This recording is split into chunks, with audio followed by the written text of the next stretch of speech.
And we are live. Welcome everybody to another episode of You Know What? Let me just say podcast. I am your host, Ray. With me as always, we have Father. 6 9 is back, y'all, and I blame black people. You want to touch on that before we even get on to that? Bruh, that you know, My I man just got he got 4 million views in 3 hours. he got 4 million views in 3 hours, and just like you said, Ray, America must love rats. God damn. And you know what? Yeah, I even saw the video. I'm not gonna lie, I was one of those views because I was genuinely curious. I'm like, this nigga is out. Let me see what he's doing. He's still the same old 6 9. Like, I'm sorry. I gotta the black people gotta hold the L for this one. I wanted to watch the video. I even like, but I went to YouTube. It was like I went to his video. I clicked his name in, and then I was like, and then I just looked at it. I said, "Dog, it's only been out for like 3 hours, and he already got 3 million views." And that's what I was like, "Yo, you cannot be serious." And then he gets 2 million views on Instagram Live, breaking records. Yeah, So, bruh. yo, what's good? we, how you doing, Shining Wolf? What's good? I'm good. How's everybody doing? Yeah, we good. We was talking. Uh, We was talking about 6ix9ine getting out of jail and like breaking records. You care about that? Nah, I don't know nothing about that. Uh, good. So you wasn't one of the 4 million people in 3 hours that watched this video and shit. So What's it called again?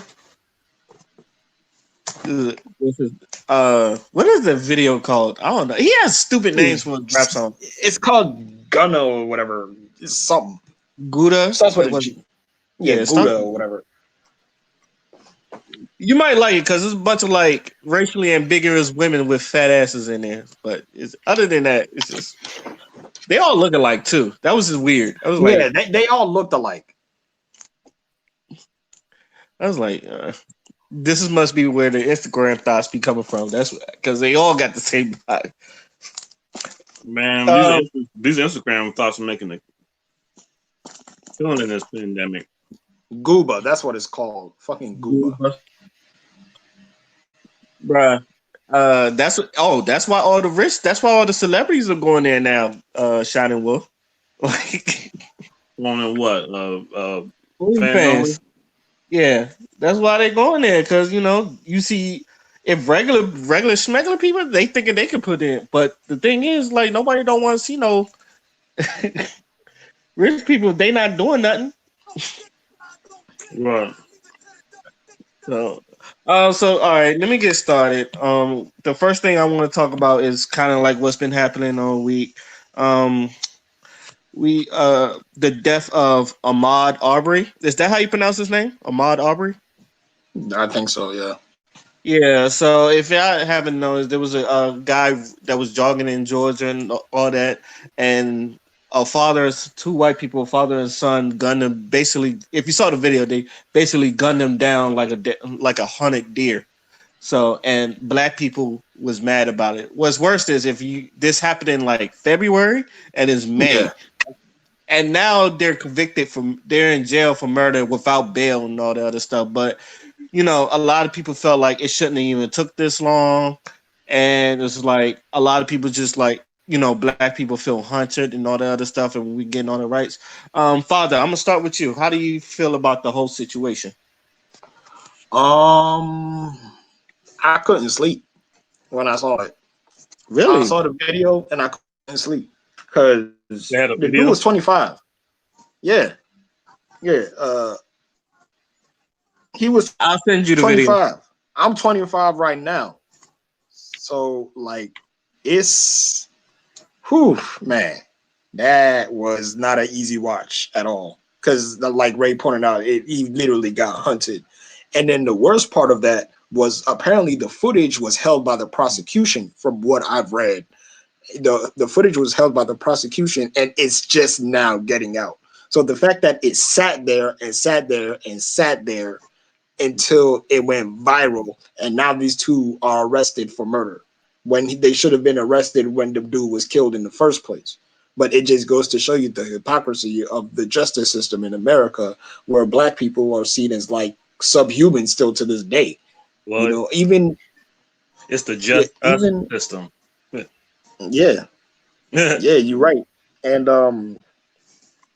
I mean, it's the same thing with with the medical field too, because there was a lot of testimonies from Black women, especially that when they go for checkups or like when they have like when they have issues, they get treated like oh you just capping, or like your pain isn't really that much of a priority in like this system and shit like that. So it just goes to show you like all of this shit is like intertwined with each other. Whether you have the justice system, whether you have the medical community, educate, like all of that shit is equally racist.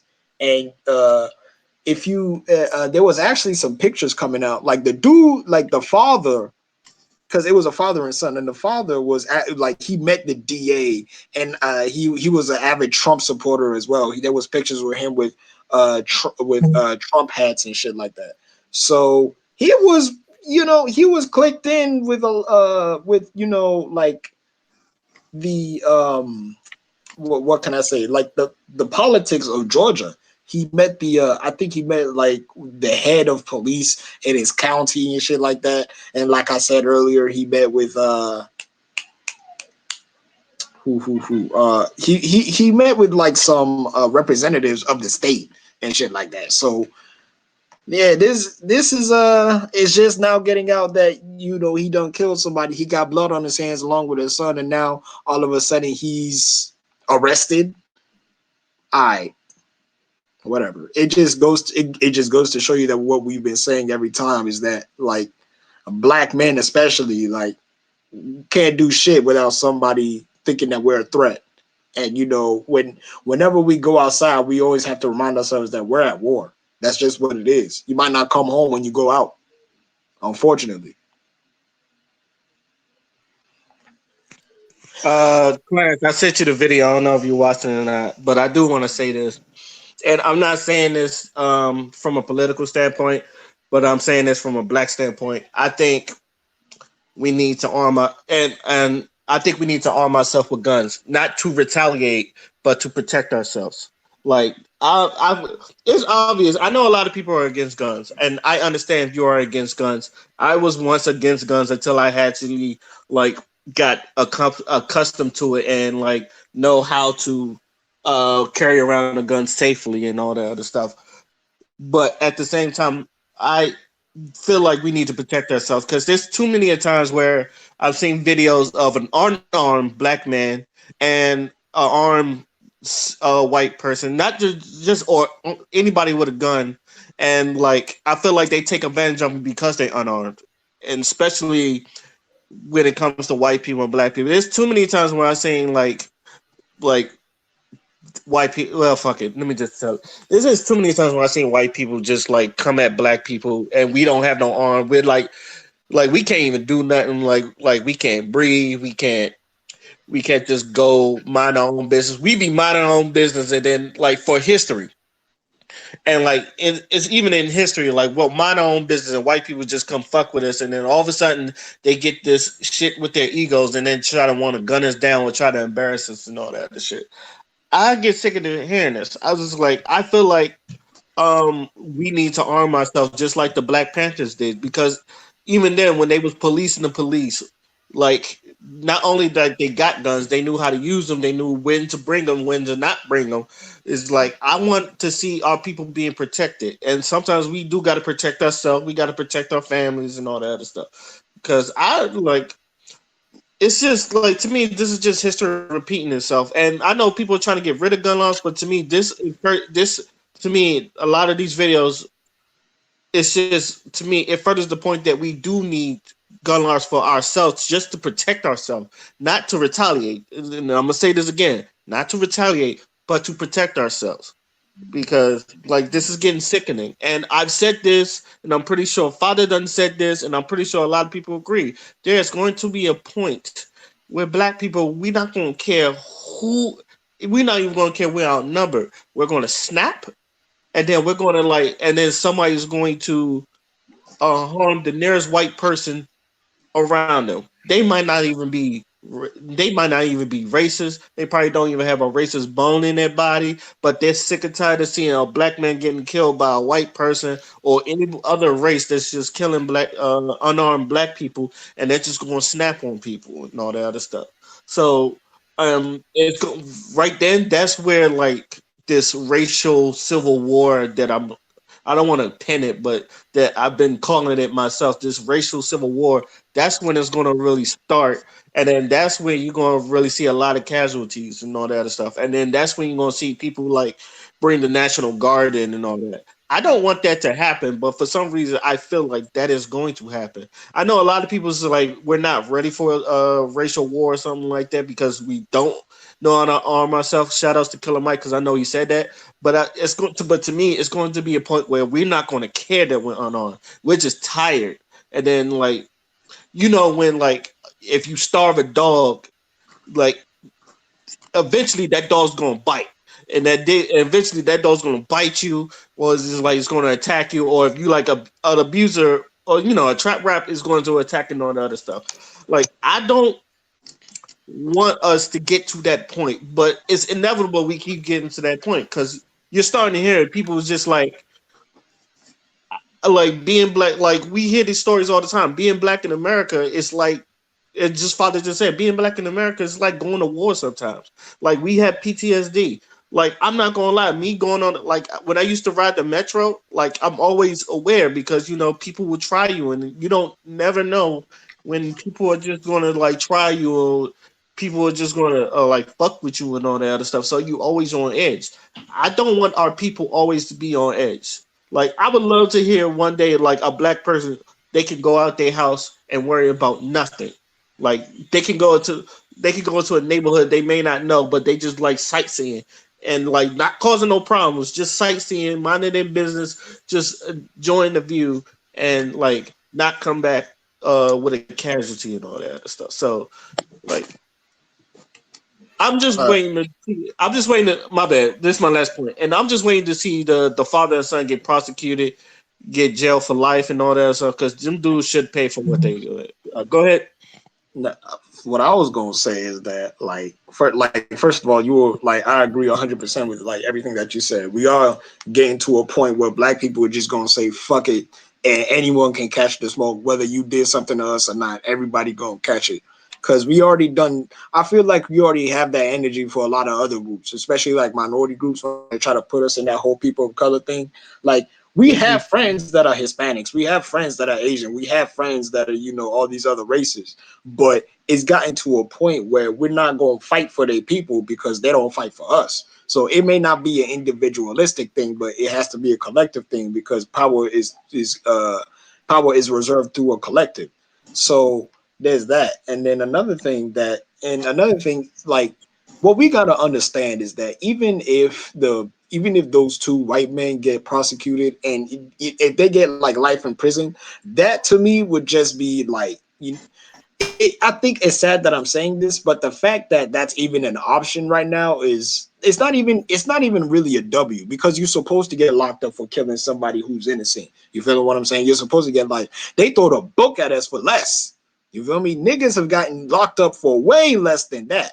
So if them niggas don't get less than a death sentence, then it's going to be an automatic fail. And if they do get it, that's like, and I don't want to say this because I like disagree with the notion of this, but it is the bare minimum if they get the death. Not even to get the death penalty, but if they get life in prison, that would be literal bare minimum for the shit that we've always had to endure in this country.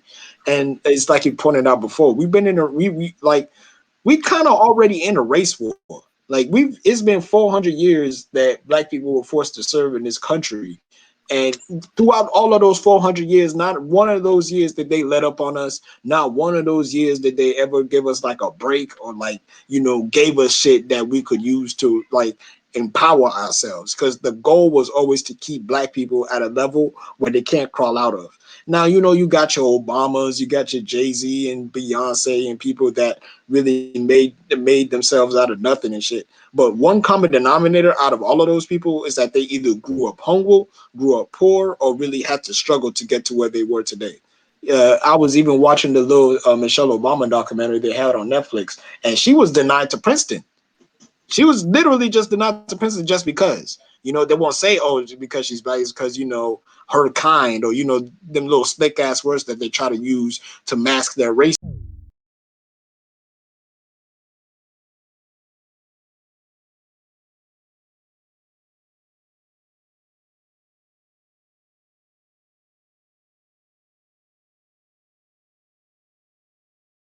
Peace, you know what I'm saying? We try to follow the Martin Luther King way of doing things, the same shit that minorities and people of color try to do when they try to guilt us into fighting for them, but they don't follow the shit personally. It's always fuck them niggas, or they always trying to make sure that they're propped up in a position next to white mommy and white daddy so they can get some fucking tangibles that we fought for they asked to even come in here in the first place. But when it come to us getting gunned down, nobody wants to say shit. When it come to us, not like when it come to hair discrimination, when it come to colorism, when it come to Asian store owners beating black women up because they're black, when it come to that one boy who got killed by his Hispanic girlfriend's father because he didn't like the fact that she was dating a black boy, and he just died. Like, when it comes to shit like that, nobody ever wants to call that shit out. But when Hispanics are getting locked up in cages, black people were locked up in cages beforehand anyway. When Asian people are starting to get the same smoke from white people that they be getting forever, now they want to sit there and say, "Oh, help us out, help us out." Now sympathy is gone, and this is what I mean. This is what we mean when we say the energy is for us now. We're not fighting no more battles. We're not in solidarity with nobody. It's black people or nothing. Do Asian people generally even like black people like that in the first place? I know Chinese people in particular don't like us. Yeah, in particular, yeah. And that's who got to do with a lot of this corona shit anyway. They talking about the Chinese, throwing the Chinese government made corona or something like that. I don't know. Yeah, that's one But of those.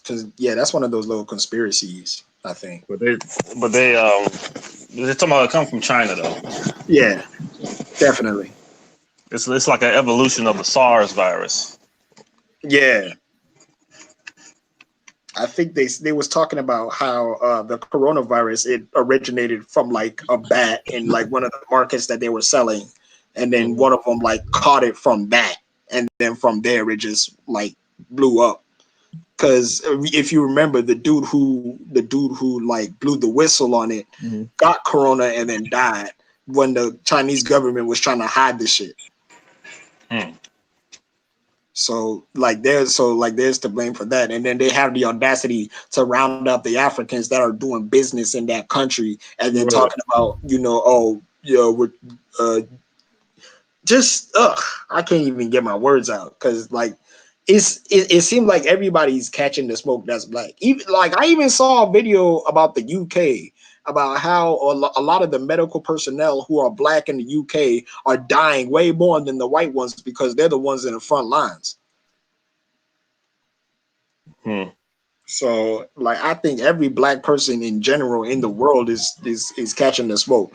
And what's very interesting to me is that Africa was virtually untouched by the coronavirus when it started popping off. Because if I remember the two countries that it was blowing up in, it was China and Italy. And then Yeah. US, yeah, and then US caught that shit because the US government is dumb as hell because look who's president. And then Africa started getting cases because people from outside started coming in. So, bruh, But I just finished watching the video, and they pretty much they straight up attacked that man. yeah, Like for real, like black people need to start getting licensed guns. They need to stop following those white liberals talking about some the guns and gun violence and all that shit. We need to start carrying because they're carrying, and if they're carrying and you're not carrying, then guess who's gonna get the short end of the stick? Exactly. Yeah. Yeah, That's enough. I 100% agree. Enough said. I 100% agree with that. Yeah, yeah. That's Gun violence is bad and stuff, but you right. gotta defend yourself. If everybody else got them and you ain't got them, then you gonna be ass out. You lost. Or you a deer right at that point, a female Yeah. deer. You ain't even got no antlers. You ain't even got no antlers. What are you gonna do? You ain't doing Just shit. Bambi's mom. Just Yeah, look yeah, like Bambi's exactly. mom. You ain't that joint that came out with the antlers. You the mother. You just sitting there looking like You're gonna end up like Bambi's mother. exactly. So yeah. Uh, Yeah. Also, to the brother that watched this and basically say you need more evidence to see, like I'm pretty sure Wallace knows what I'm talking about. And say, boy, you have got to be one of the most ignorant people I've ever met. And to say that he attacked first and then they shot, you are more ignorant because you could see him go around the truck like any other jogger would do. Because you don't go in the middle of the fucking street, you go around inside and then you hear a shot first, and then you see him try to fight for his life, which he's supposed to fucking do, and then you hear two more shots. So what more do you want from it? I don't know. That may be when I tell you this boy be cooning for white folks, it's just ridiculous. So I really want you to open your eyes sometimes, and like I don't care how any other people want to justify it. The guy was unarmed. He shouldn't have been murdered. Like really, Right. like if you would have had the problem with him, y'all could have talked it out. But the man had he had no weapon and all that other stuff. So that's what I want to say about that. Anybody any last words before we move on to our next topic? Yeah, I just want to say this real quick in terms of this killing of our brother. Like, it's not going to be the only one. Unfortunately, it's not going to be the only one because it's been open season for us for like so it's been open season for us for so long to the point where like when this happened, yeah, I couldn't sleep and like it affected me, but like the first reaction was numbness. Like I'm numb to this shit. And that's to get to a point where you just numb to this shit, like we've done had the Tamir Rices and the Sandra Blands, the Eric Garners, the Philando Castiles. Like, there's so many people that have been affected by this. There's so many families that have lost people because of this. There's so many people that we don't even know because they don't even get a chance to be a damn hashtag. You feeling what I'm saying? Just like Sean Reed made his soul rest in peace. He was killed on fucking Facebook Live.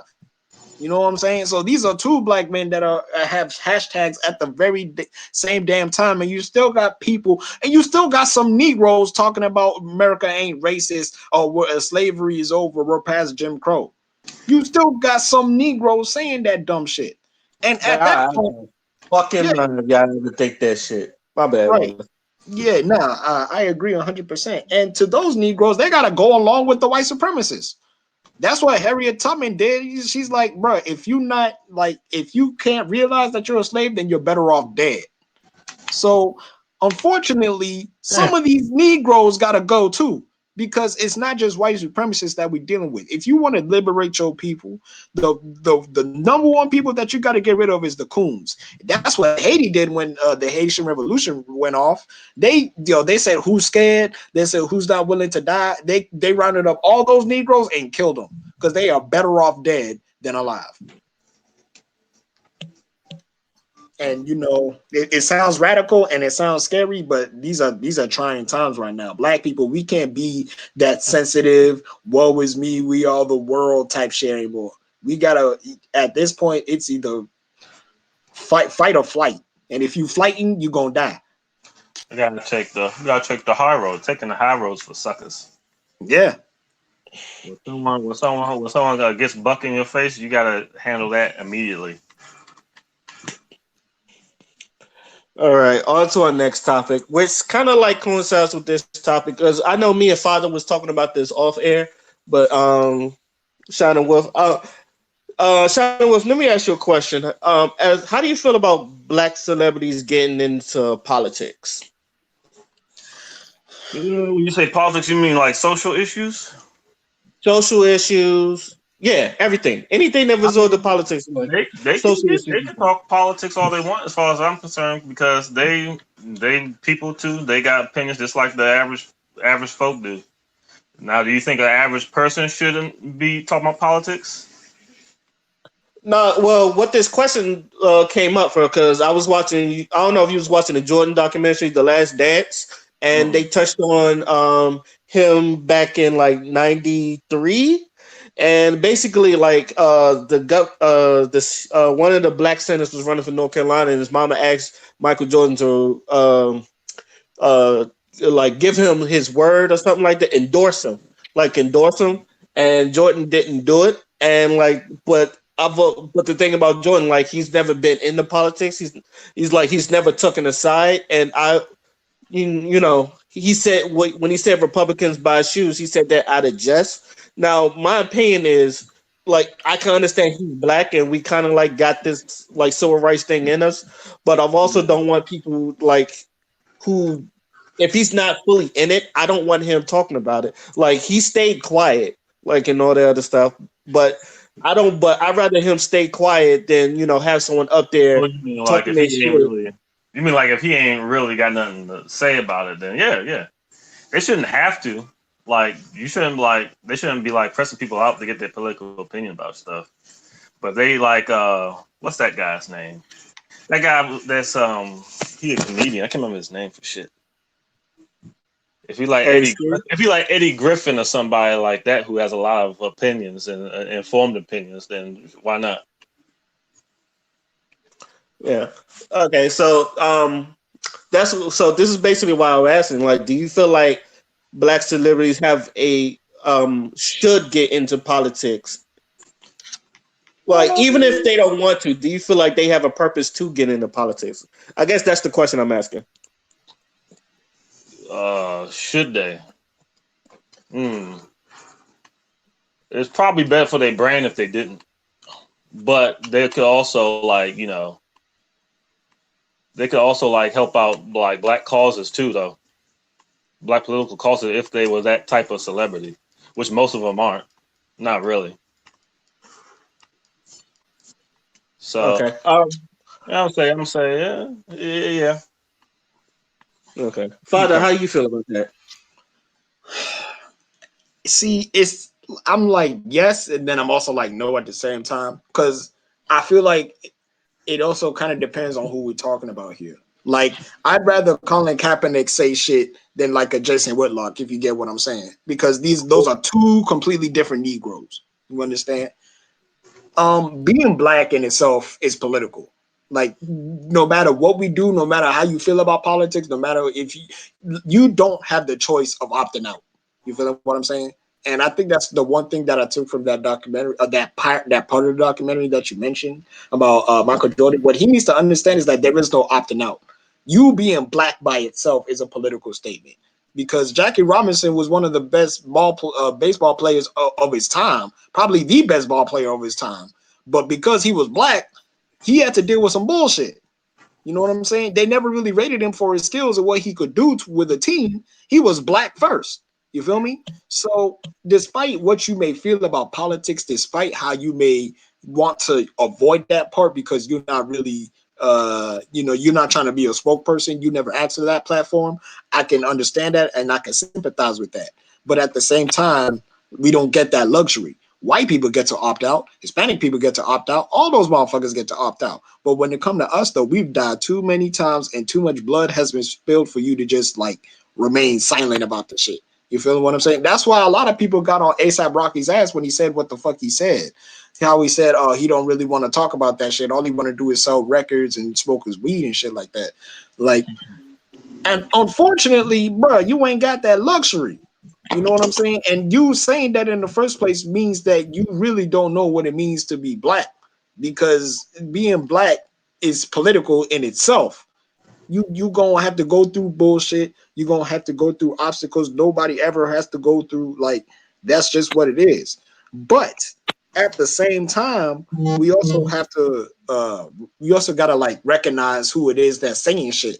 Because we can't have Negroes, we can't have Jesse Lee Peterson type Negroes or what's his name, LaDainian Tomlinson ass Negroes that say shit and they don't understand the context of what the fuck they saying.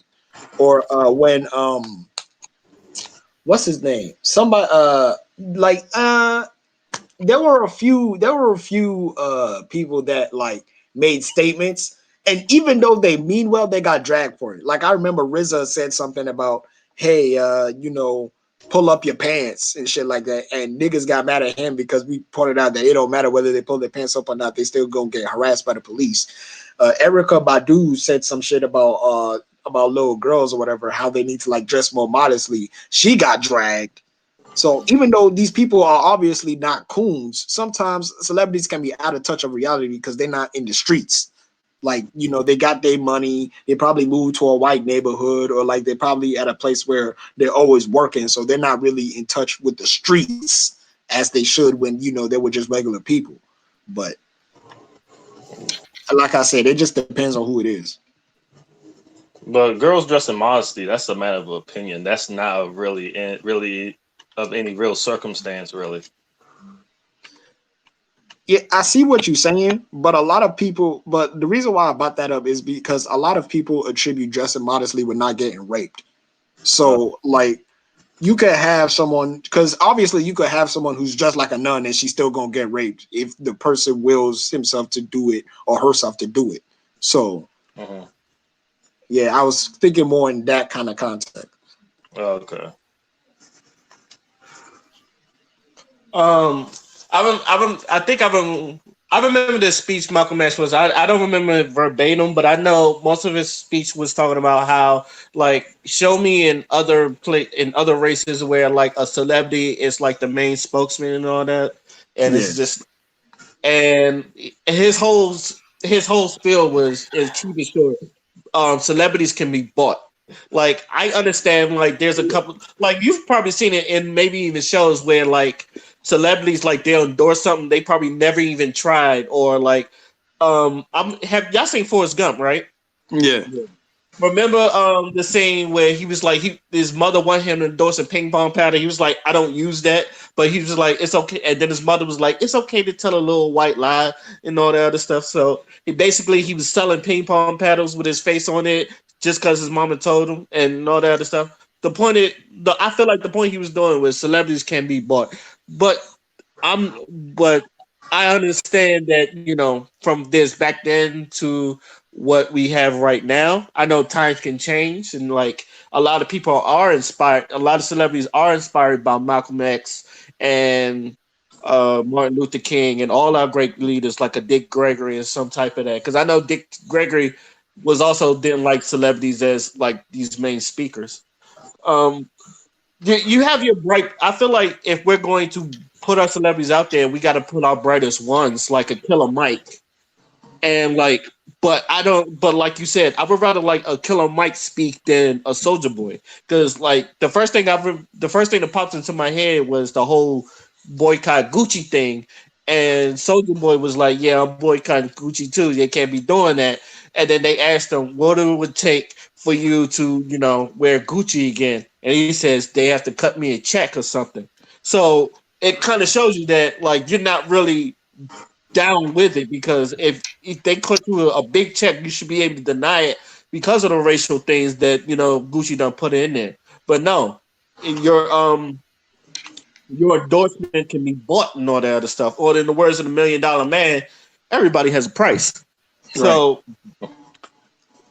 it's really like to me like it's really sketchy, because I do agree with Malcolm X, because it's like it seems like black people are the only one that um it feels like when shit happens, we're the ones that's really like the celebrities are the one that's out there.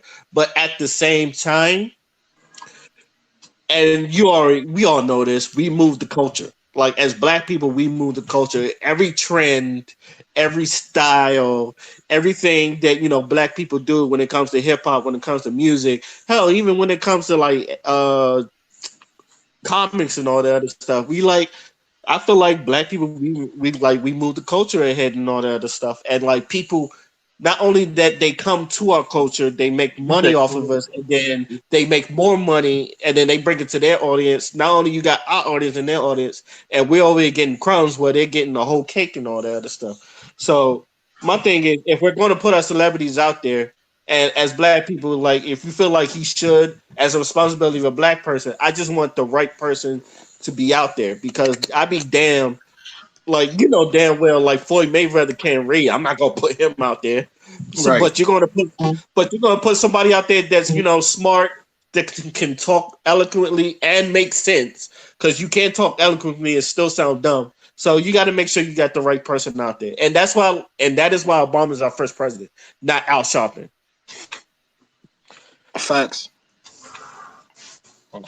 Uh, so, any last words on this before we move on to our next topic?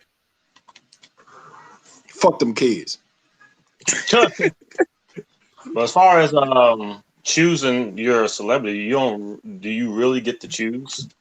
They kind of just speak, and you got to slam them down, or you can support them. I guess that's how See, you choose then. Yeah, I guess that's how you would choose then.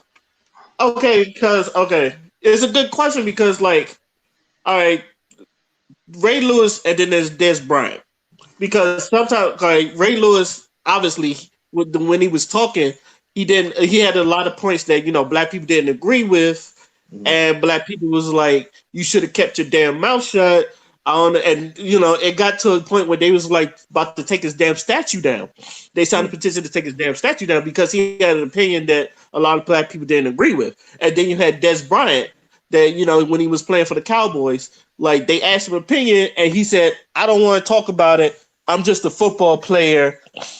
I just want to play football." And a lot of black people attacked him too. So it was like, damn, you should have used your platform to say something. You're just a slave buck boy that plays for the Cowboys and all that other stuff. You're not even that good anyway. So I know a lot of people feel like you're damned if you do and you're damned if you don't.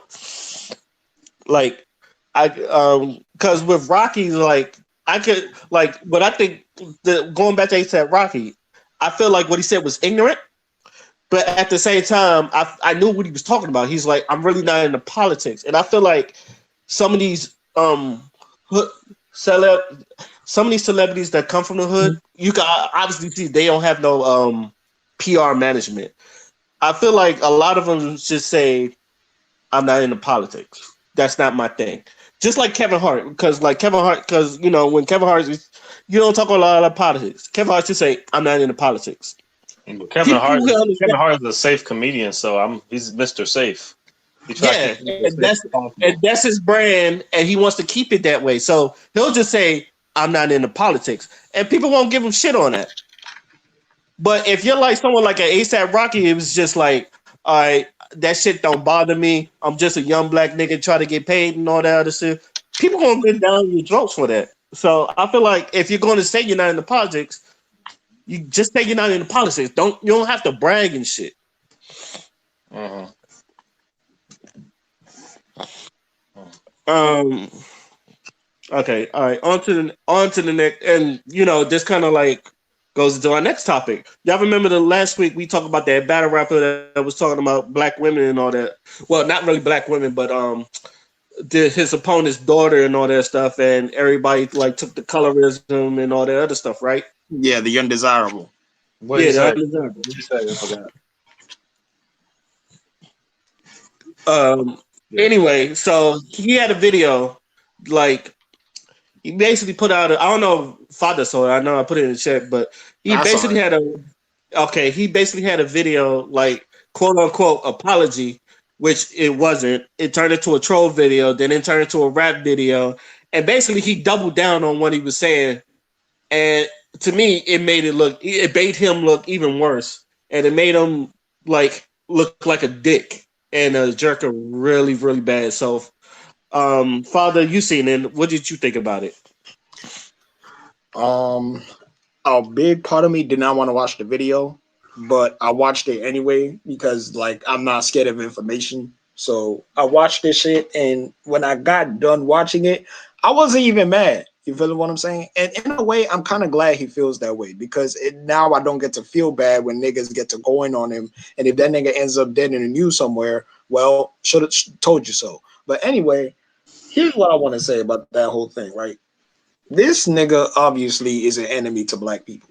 Because if you really look at the shit he's saying about little girls and, the shit that he was talking about, oh, you guys are hypocrites because you was all talking about other shit. But when I talk about some shit, all of a sudden I'm an enemy. No, you're an enemy because what you're talking about is very sensitive information. You come from a people of trauma. You feel what I'm saying? We some traumatized ass niggas. So you can't just be going out saying that shit and putting it out into the universe as if you ain't got consequences for the shit that you saying. Especially since you were supposed to do it in the guise of battle rap and you're trying to use battle rap to hide your fucking shit. You feel me? So like I'm glad he feels that way because me personally, if you gonna say some shit like that like the fact that even the thought of you trying to redeem yourself from something like that, like there should be nothing to redeem because that shit should have never been in your mouth in the first place. It's like rape. Like if you rape somebody, like rape is like a really, really, really, really big thing. It's not something you could just take back because you feel sorry for it 20 years later. You feel me? Like, yeah, you could do all the work, but at the end of the day, you can't expect people to forgive you. Or you can't expect people to rock with you because you went this long without any incidents or whatever, and then expect a pat on the back. You shouldn't have done that shit in the first place. You know what I'm saying? That should have been instilled in you in the first place anyway. So the fact that this nigga doubled down on it doesn't really surprise me. And you know what I'm saying? And like now we know how you feel. You know what I'm saying? Now we know that you wasn't bullied into apologizing. Now we know that like you just being your true authentic self. And it's like Charlemagne said, live your truth. Live it. If that's your truth, now we know, and now niggas won't feel bad when you get that ass pop one day. And I'm still wondering what Detroit is at and dealing with this motherfucker. And where anyone, like, no one should be fucking working with this dude. Nobody should be, like, he should be excommunicated indefinitely, if you ask me.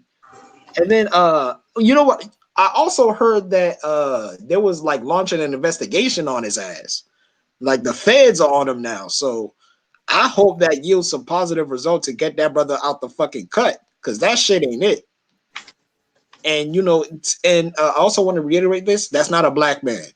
That ain't no black. He is not a black man. Don't ever call him a black man again. That is scum of the earth. That is a fucking piece of trash.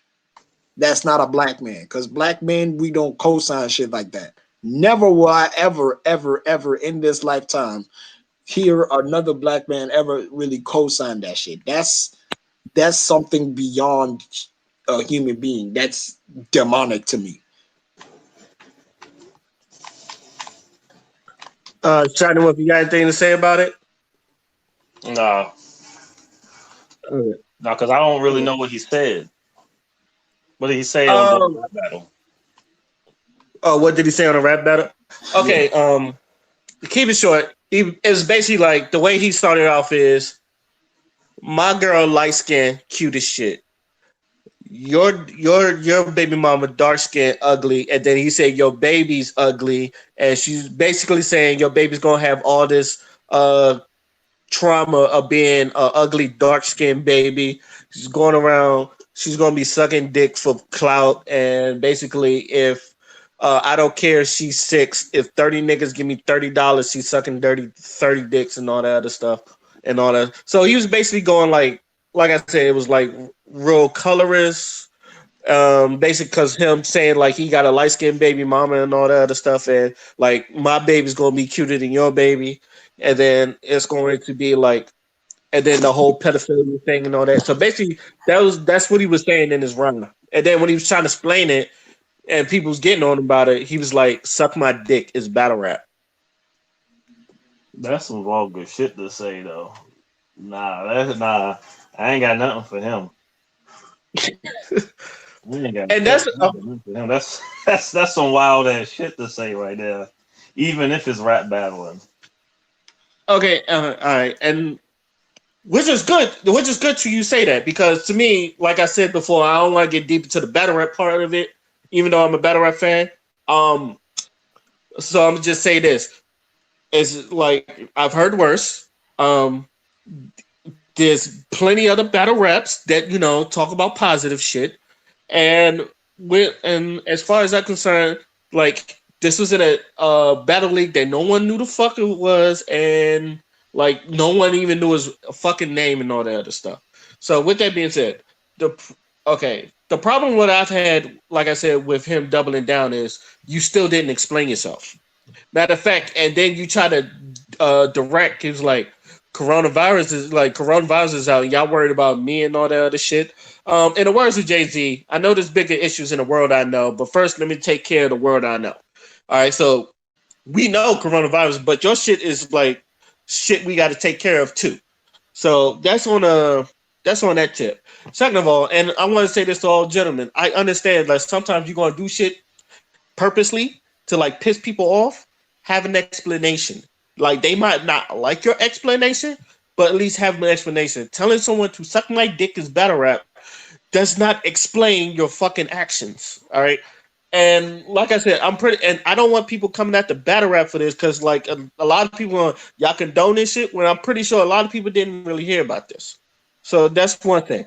Um, Also, and where was I getting at this? Oh yeah, I had to look at other bloggers because for information. And this is another thing that I don't like because a lot of other bloggers they took this and they ran with every other fucking thing about black men like that people wanted to put on. Because like I looked at the King of Reeds and he was like, "This is like this shit right here is why black men are cis hetero black men are the weakest people in the black community." I don't, and I was like, hold it. And to back of my head, I was like, hold up. This shit right here, like, and I don't want to be the dude be like, I can get on how much shit, like, how many videos I watch of black women abusing their kids and all that other stuff, or how much, like, I've heard about gay people, like, molesting little kids and all that other stuff just to see if they, like, I could get into shit like that, but I feel like that's something that is not going to solve the problem. But like there's a lot of to me there's a lot of problems in the black community and all that other stuff, and this is a problem, but there's a lot of things we need to we need to like x out as well as shit like this. And I've heard a lot of people who's like, oh, this is how like black men feel about black women. This, a lot of you get a lot of those people. This is how black men feel about black women. This is why black men don't protect black women and all that other stuff. This is why like black men are cowards and all that. Like because of your video, a lot of people got a lot of what's the word I'm looking for? Like it backs up their claims, which to me is like it's not those claims are not true because like I've said and like Father said and even First Black Ginger done said happy birthday by the way.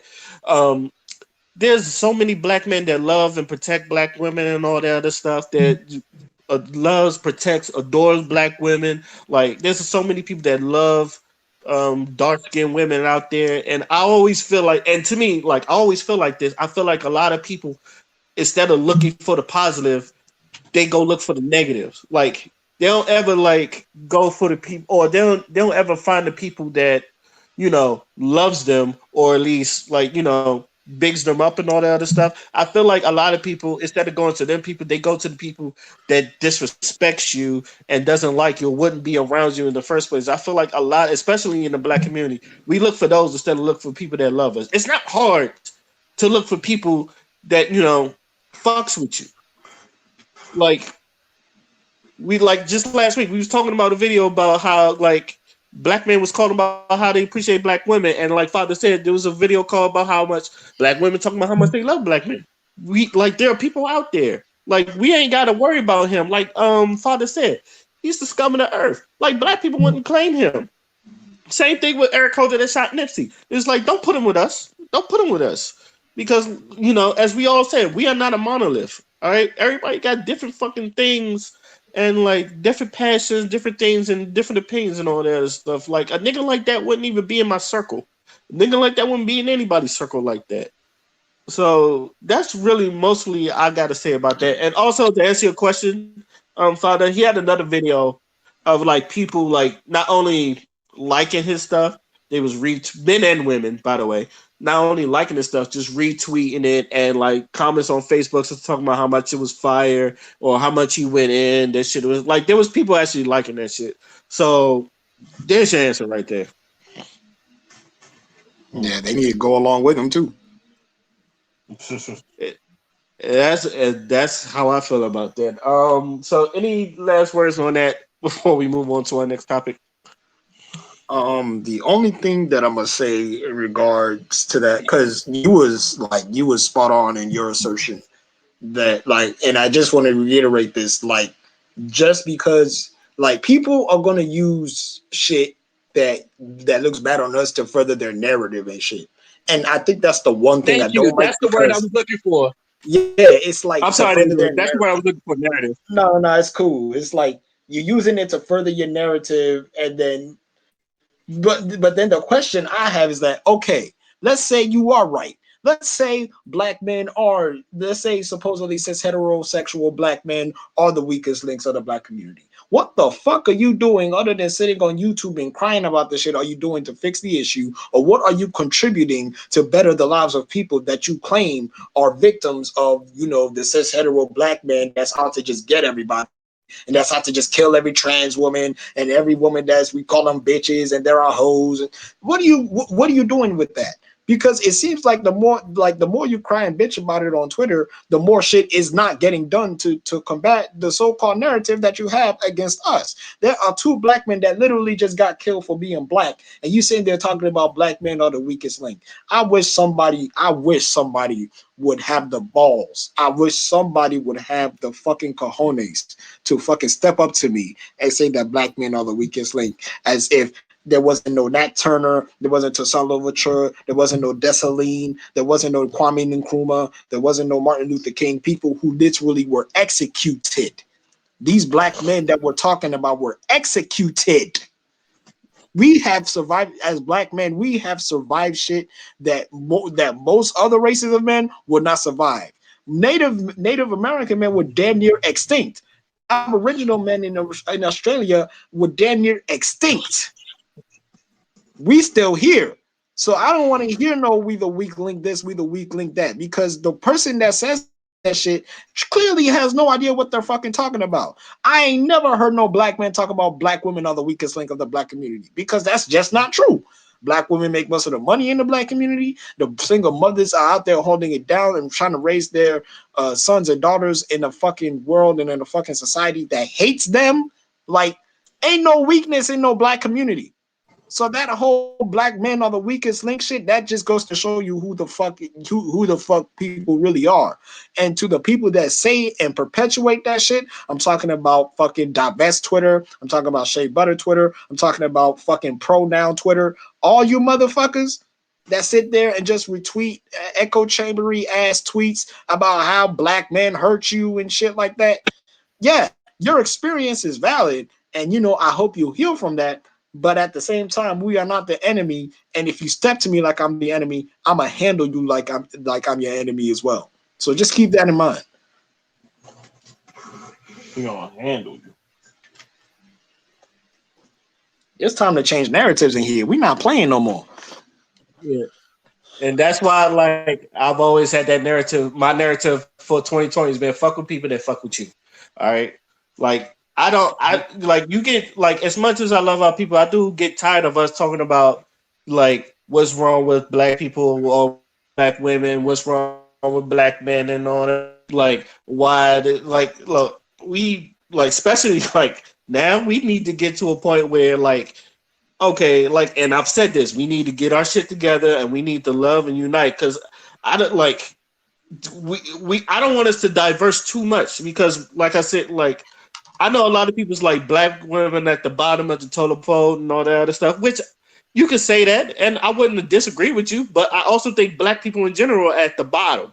Like we're both like it doesn't matter if black women at the bottom, we're still at the bottom. If we all like if we unite together as one, we can get ourselves at the bottom of that totem pole and all that stuff. But putting the finger like to me, blaming the finger on who did who and what did what doesn't get us nowhere but more arguing and more fighting. Like we could talk about our shit and we can like delegate how we can get rid of that shit. Because let's be real, there's scumbags in every race. There are scumbags in every race. We need to get rid of the scumbags in our race so we can thrive better as a fucking community. Now, on this something like I just got Streets. I just finally like been able to play Streets of Rage 4, and I know a lot of people have been playing Streets of Rage 4, and like Final Fantasy 7 Remake is doing well, and so has Resident Evil 2 and 3. So it's obviously all these nostalgic retro games are like really coming back and like really dominating the video game industry right now. So, gentlemen, I'm gonna ask you, what retro video game would you like to see make a comeback, and what do you think would sell really well? Well, I think that Shinobi. You remember Shinobi series on the Sega Genesis? I do. Yes. Fuck I that think game. that game is a little bit harsh, isn't it? Game of hard as shit for no reason. But I think they should bring that X-Men back in Children like of the Adams. hmm? I said it's those X-Men Children of the Adams. That fighting game. That fighting game was just hard for no reason. Because you probably play on an arcade cabinet. Yeah, I played the arcade version. They put it on hard on purpose to take your coins. I see that. But but yeah, Shinobi. Well, I like to see Shinobi make a comeback, but not like it did on PS2. They should like kind of make it like a what's it called, a AAA. They should make it like a AAA game experience, something close to like Ninja Gaiden, the Ninja Gaiden series. I keep telling you They when you should do something shower, like wash that. up I would like to the see that. walls of the shower because the soap keeps staying in there. Next time you shower, wash it off. Go ahead. Go ahead. Well, yeah, I'd like to see like a more of a AAA title, like something like Ninja Gaiden, but a little bit Mhm. more like high flying, more like keep the like wall scrolling like he did on the PS2 version of Shinobi. Remember that game? We had Yeah. like the spawn scarf. Yeah. Yeah, keep those aspects that was in that game, but make it like AAA. Make it like have the like Unreal Engine 4, kind of like how Ninja Gaiden 3 Razor's Edge was. Make it like a stage to stage game, and don't make it like a sandbox. Don't make it like a sandbox game. Not a sandbox game, but like a Metroidvania game. Don't make it like that like Ninja Gaiden 1. Okay. Father, what about you? I don't know. I can't pick one. I don't know. I mean, feel you don't like have to pick one. You gotta if you got a slew of them. I wasn't asking just I one. don't. Like, No, I don't have one. That's the thing. I don't know. I like I to don't see really. I don't know. yeah. I like yeah, to see a I go mean, back from it.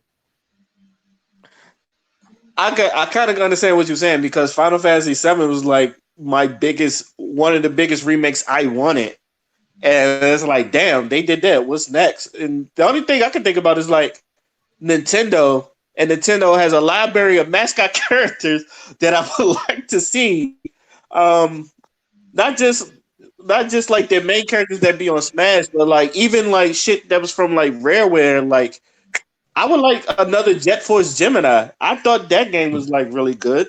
Yeah, I go to Um, Microsoft for that. I know, and I feel like Microsoft is going to fuck it up They're not because I gonna know do it. Period. Like they did good. I think they did pretty decent with not Bloody Roar, with Killer Instinct though. Killer Instinct. I love and hate that game. Oh, the new one. I love it. No, the only reason I hate it because they kept nerfing my fucking character. But other than that, Yeah. I love it. It's like it's a fun game to play, but they just get like every fucking patch they kept nerfing my character for shit. And then I was like, and I kept getting pissed. Even though she still get top 8 because she was like really good. It was Maya, but even though she got top 8 and all that, I was like, God damn, what else do you take from her? That was just my That's people complaining. That's why they kept on nerfing it. yeah. I get tired of people fucking complaining and all that other shit. Um, But I know another one I like to see is Bloody Roar.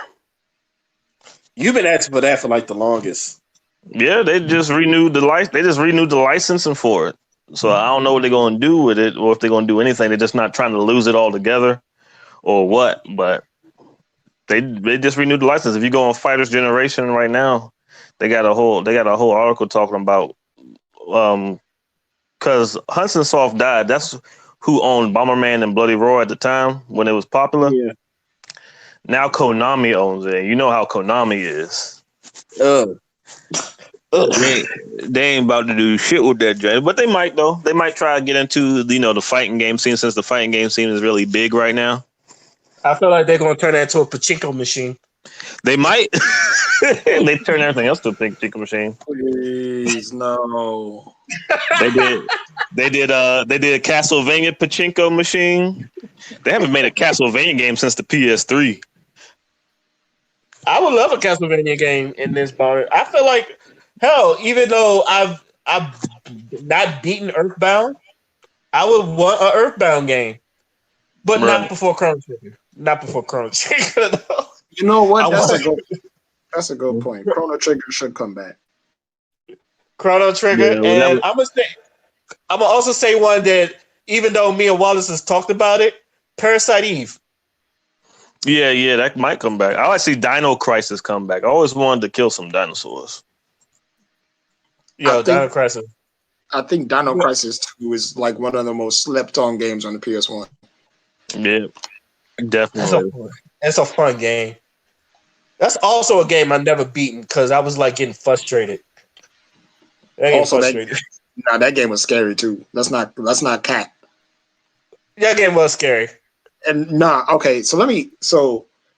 And I'm mad at myself because like I should have seen this coming. But you remember how in Resident Evil 1, you go through that hallway, you get something, you come right back out of the hallway, and a dog fucking busts through the window, right? Yes. They have the same shit in Dino Crisis. Really? Yeah, they do. Yeah, they have the same shit in Dino Crisis, and one of the reasons why I have so many fond memories of that game is because when that shit happened again, I turned the game off and did not play that game for a month. Hey, for real, dinosaurs is scarier than zombies. Yeah. Especially when the T-Rex is chasing you. Hell yeah. Like you could deal with one. You could deal with one zombie. Try dealing with one velociraptor by yourself. See how well you do. Bro, let me tell you one of the funniest shit. So I think in the beginning of Dino Crisis 2, right?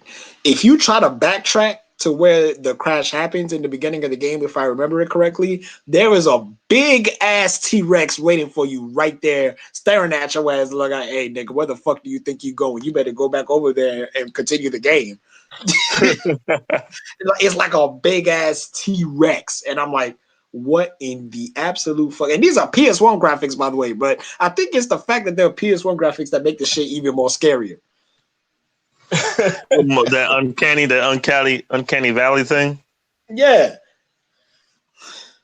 Yeah, imagine like Dino Crisis and something like Bloody Roar and modern graphics though. Oh, that shit would be Especially PS5 graphics. Shit. That'd be too fucking real. All the scaliness and fuzziness. Speaking of, did you see the games that was coming out for it?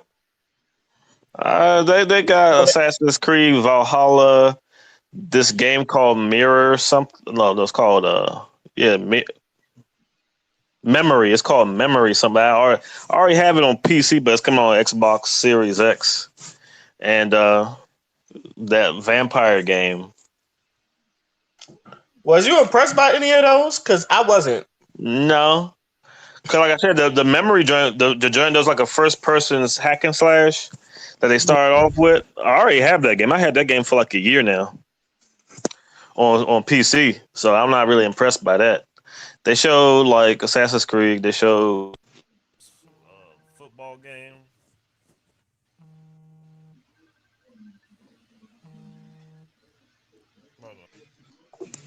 Hello?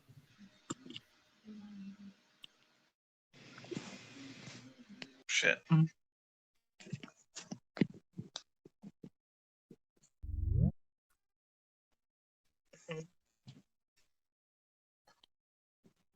Hello? Hello? Yeah. Can y'all hear me? Yeah, I can hear you. Something happened. Hold on, let me. Yeah, something happened on something happened on my end too. That was like, Shit, here we go. Father was muted. I can't seem to.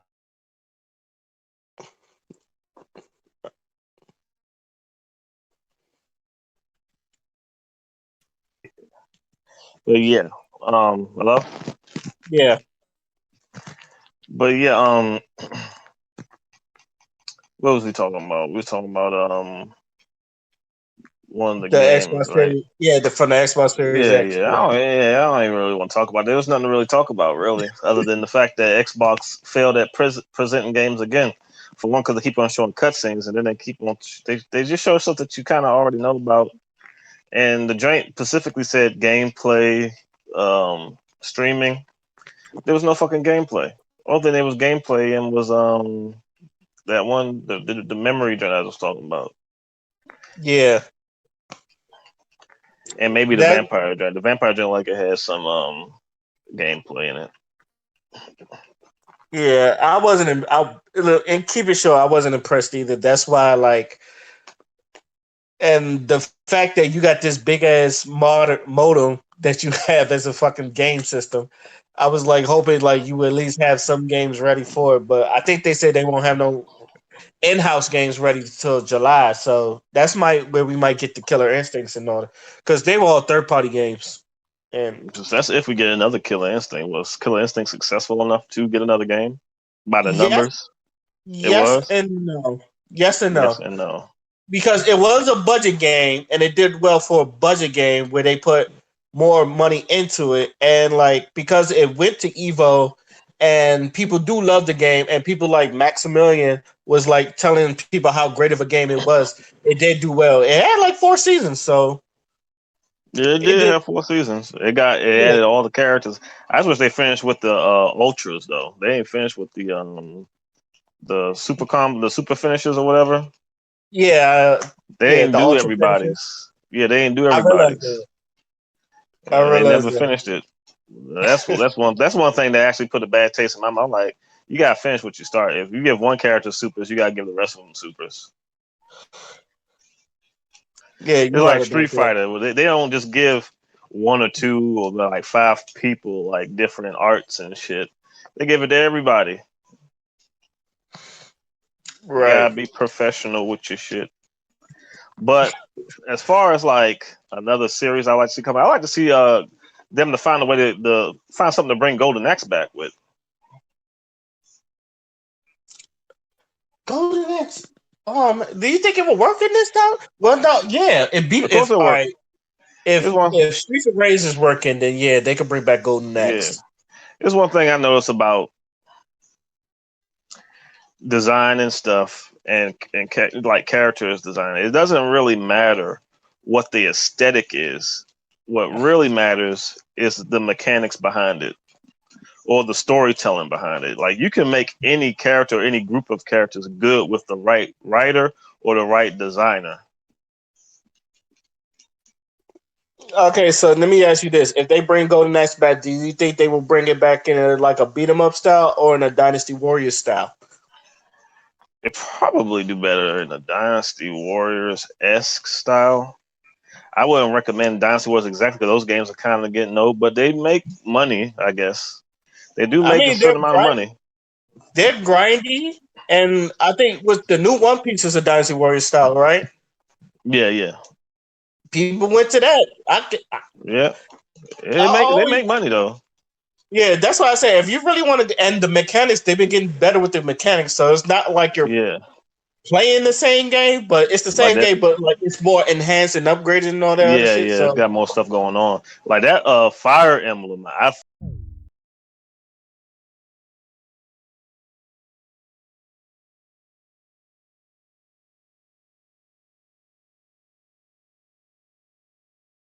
I'm bored. So yeah. Because you gotta apply actual tactics to win that stuff. You can't just go around beating people's ass until you fight the final dude. You have to be vigilant. yeah, so I But yeah, Golden Axe could be a beat 'em up or it could be like for real. A lot of these arcadey action games, I think Platinum needs to do them. Give Platinum a nice sized budget. Give them something like they like for real. Platinum could have did Streets of Rage and did it like a completely modernized 3D graphics, 3D scenery. They could have done it. Look what they did with Bayonetta. But Bayonetta is the same developer, the same designer that did Devil May Cry. So You're right, mhm. but I also played Legend of Korra. That was a budget And game, though.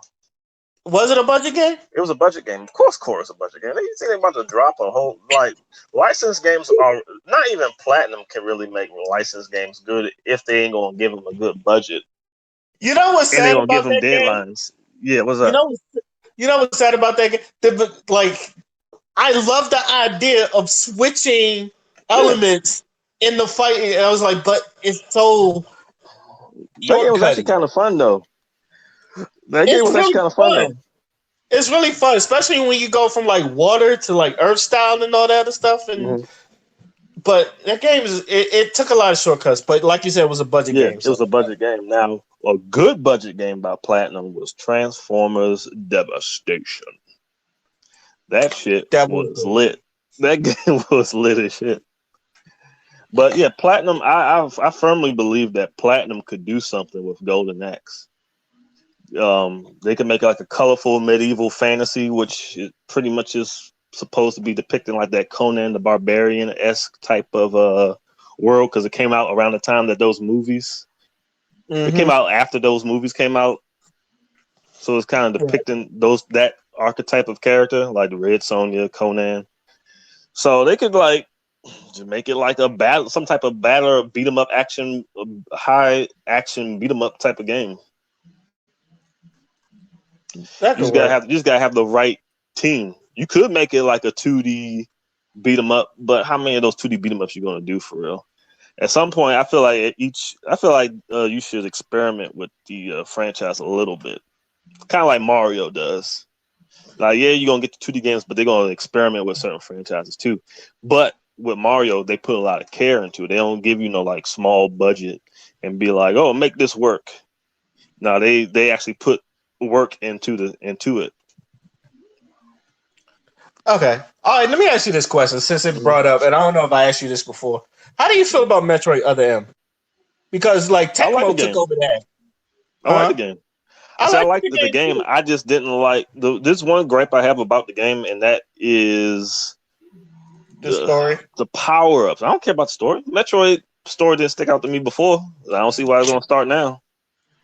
Like yeah, it didn't stick out. That was the most story I took in from Metroid, to be honest. That and Metroid Prime 3. Metroid Prime 3 actually had a story worth acknowledging. But yeah, I didn't like that you didn't get a lot of variety of suits and suit colors like you do in most Metroid and other Metroid games. Like with Metroid Prime 1, 2, and 3, you got a bunch of different fancy ass looking cool suits that's actually look a lot better than her default.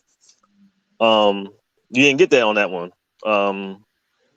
Could have gotten a little bit more power-ups, but the power-ups that they had was pretty good. Like they even brought back the running joint. The joint when you run and you just like burst through everything, like on the Super Metroid. Yeah, I remember that power up. Yeah. So I enjoyed it. Like the story, like everybody's main defense is like the story was bad. I'm like, well, you playing a game, right? You playing a video game, which is based off of which its primary focus is based off of mechanics. Like most Metroid games didn't really have a coherent story, anyway. And it was mad because she was showing what they call it, PTSD from Ridley. I was like, well, I guess she thought she killed Ridley, and Ridley did kill. Dick is like a big part of her trauma. So I don't know. But I don't care about no damn stories. It's a fucking game. I think another game. My bad. I think another game that I would like to see come back. It's just two, and they're both from EA. Is the Def Jam, and not not like Def Jam Icon, but Fight for New York. I don't know if Aki still do like those type of wrestling games, They do. and NBA Street Volume 2. Like Yeah, NBA Street. Yeah, NBA Street was good, but they don't like do stuff like those that no games more. were like super fun, and I feel like if you at least do an HD port or at least bring them games back with Mm, online play, like you would definitely make money off of that. yeah, I want to see They a need dead. to they need to bring those games back because I'm tired of 2K. And I A lot don't of people even are play tired of 2K. 2K. No, they're not. They keep buying it. You're I want right. to I want a remaster of Dead Space. Remaster? Yeah, remaster. They've aged a little bit. I got them on PC. I got them at max settings. They aged a little bit. I would like a remaster or like a HD, modern textures repackaging or something like that. Yeah, that could be a mod for real. It could Yeah, be it a can mod, be. yeah. I mean, they could touch up like some 3D models too, kind of like they're doing with this Xenoblade Chronicles that's come out for the Switch, where they just like totally redid the character models and stuff for No, some of the yeah. worlds, A remaster is basically a report just with more fucking budget. textures. Yeah, and high res, yeah. But shit, what's Because that's the another? one thing I notice about them. They could just port the game straight, but they got a little bit more budget. You know, the Yeah, games are doing real well. So they're like, hey, you know what? Let's just remaster it. right. Remaster would probably be better. Let's see what else. What else could they bring back? Capcom got a lot of stuff I'd like to see brought back. Oh, speaking of Platinum, I can't think of anybody better that could better handle. But this would probably never happen though, because Capcom and Platinum aren't those old, like Platinum are like old Capcom employees. So I don't know if that would ever happen. But I like to see Captain Commando brought back, but done by Platinum though, because it's wacky enough. Captain Commando is wacky enough that I think Platinum can handle it. You see how wacky Bayonetta is, Yeah. but they make it work, completely work. I also, the thing about Capcom got a lot of games in their library. I feel like they could bring back and people would Mhm. yeah, especially Captain Commando. That'd be definitely good baby. Who doesn't want to play Baby Commando in a big ass mech suit? In a big ass Mexican, yeah. Yeah. Make it like a online, online co-op thing, kind of Yeah. like how the Dark Souls games do, where someone can just drop in and start helping you through your mission. They already kind of experimented on that with Bayonetta. They had like a co-op mode where you could play as the bartender dude, that's the Uh-huh. demon. Yeah, you could play him, or you could play some of the other characters that's in the game. Yeah. Also, and I know I said like not Smash characters, but like I do want them to remake Star Fox Assault. I don't like I Yeah, no, like the people game. didn't like that game. I I like the liked it, but a lot game, of but people the didn't like the controls was game. bad. I Well, I like the mean, game, but the controls was bad. like a lot of games control, like a lot of shooting games controls were bad back then, unless you're talking about Call of Duty. Yeah, because like GoldenEye did what they had to do. It With kind of GoldenEye, reminded me of No. I'm not accepting GoldenEye or Perfect Dark because the issue with those games were the controllers, not the controls. They actually already remade GoldenEye. that's why I'm not saying GoldenEye because GoldenEye been remade twice. So, Yeah. but yeah, you're right. I'll leave GoldenEye out of it. I would like. I That don't know. that Mega Man. N64 that N64 controller is ass. I will Yeah, tell you yeah, that. this shit's ass. But I know Mega Man already made a comeback, but I would like to see Mega Man modernly realized, like Zelda gets modernly re-realized.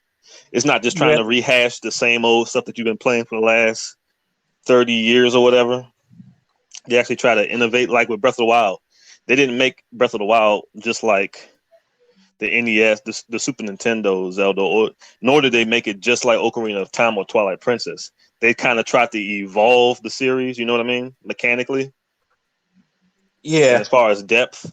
And with Mario Odyssey, they took it and kind of put a little bit of open world in there to make things a little bit more spicy, a little bit more interesting. I want to Right. see Capcom get a good developer, like someone from Nintendo or something. Maybe it could be like a Nintendo exclusive or the time. They probably wouldn't want to do that though.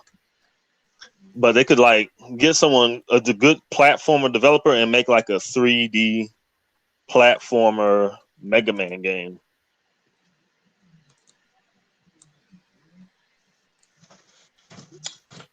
What was it? Mega Man Adventures that tried that and it really didn't. It really fell flat. Mega Man Legends, but Legends. I like Mega Man that Adventures. was back in PS1 though. Yeah, that was on the 64, right? mechanic 64 and PS1. Ah, But Mega Man Legends 2 was on PS1 exclusively. I recently downloaded that game on my tablet. I got a PlayStation 1 emulator on my tablet. Those games weren't bad from what I can remember. They weren't bad when you was looking. I mean, they weren't bad mechanically because that's what you had at the time. But by today's standards, those games have aged I mean, of mechanically. course, but Yeah, mechanically they've aged. Like how the controls are set up is a little difficult. I mean, I could deal with it because I played it before. But if a modern kid was to play some of these 3D games from back then, they'll be like, eh. But yeah, I you're like right. this. You're right because my nephews can't even get past Super Mario Brothers. And Like that's yeah. like, but Super Mario Bros. That aged well though. Like Super Mario Bros. 1, 2, and 3, they all aged pretty well. I Like mean, 2D I games. heard that.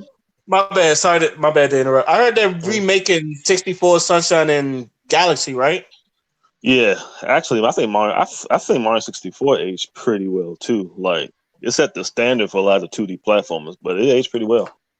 You're Like, right, but that's the one I wanted to remake the most. I say if they're gonna remake any of the games, 64 got to be at the top of that list.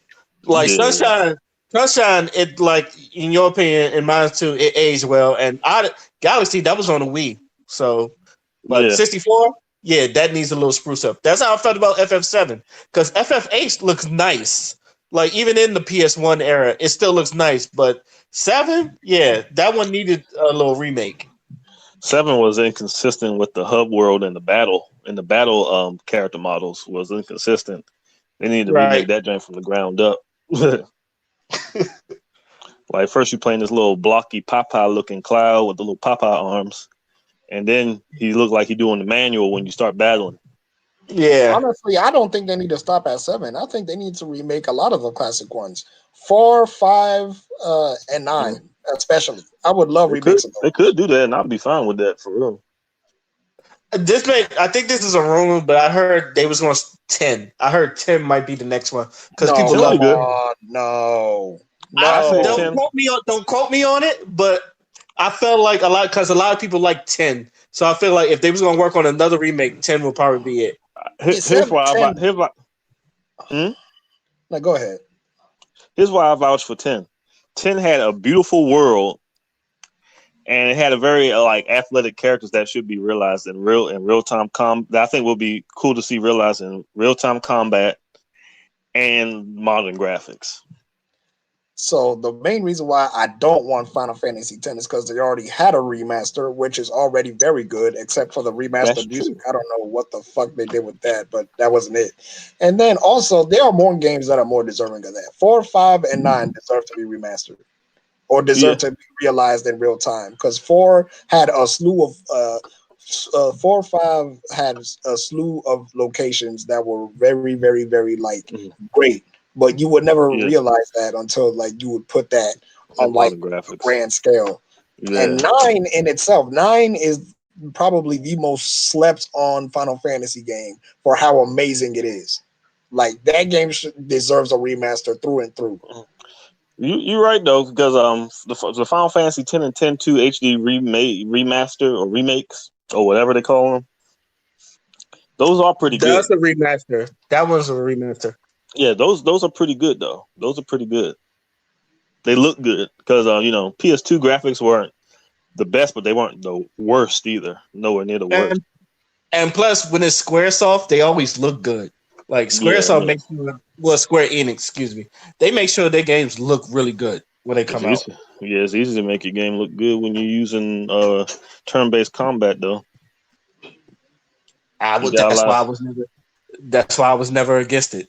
Then Yeah. again, I grew up on turn-based combat, so turn-based combat is not a problem with me.